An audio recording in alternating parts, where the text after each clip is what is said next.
All right, in case you missed the news yesterday, Prince William and Kate Middleton, also known as the Duchess of Cambridge, are officially pregnant. And the Twitterverse was all abuzz with the news yesterday.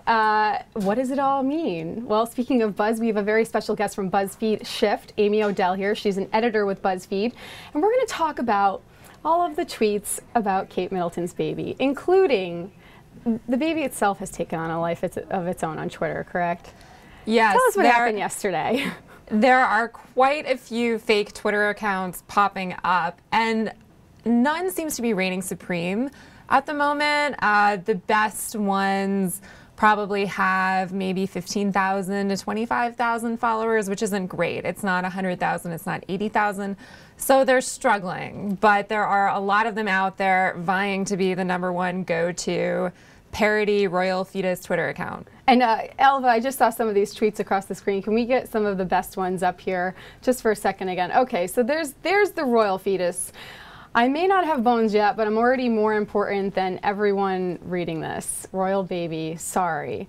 Oh, poor Kate. I vomited all over my tiara. I'm not, you know, she actually is suffering from morning sickness. That one feels kind of mean-spirited. But yeah, so let's talk about all this buzz that comes up on Twitter when something like this happens. I mean, for example, yesterday, the Pope, announced that he was going to be tweeting beginning December 12th from his official account, and became this trending topic on Twitter and all that stuff.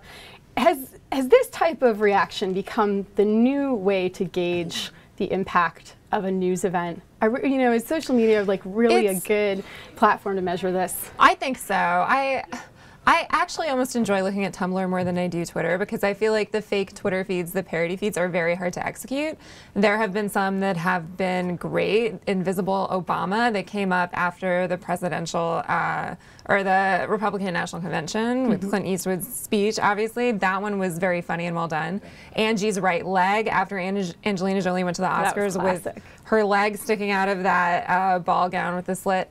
So those are very well done, and those are still going strong, and they've found a way to stay relevant as their news moment passes. They continue to comment on other newsy events, but in a funny way that makes sense for that particular parody account.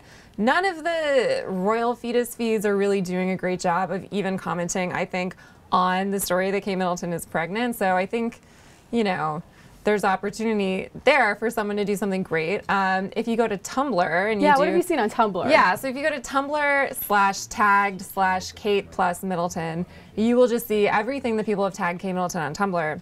And it's mostly just blatant, wonderful enthusiasm. Everyone is so excited. It's just a lot of GIFs of people being happy and clapping. It's just funny and amusing. And I think right now, that's where I would go for my entertaining Kate Middleton pregnant reaction, as opposed to these fake Twitter accounts. And just for some people who may not know, explain what a GIF is very quickly. A GIF is a moving photo. Right. So we're seeing lots of moving photos of Kate Middleton. Yeah, it'll be like President Obama clapping, or Will Ferrell and Elf running through the revolving door really excitedly. Stuff like that. Things that suggest great enthusiasm for something. Can we expect to see much more of this involving the royal baby in the months to come, or do you think it'll die down eventually? Oh, absolutely not. I think it's going to be an onslaught. Of course, Kate is in the hospital because she's sick, so that's going to be a big story to follow.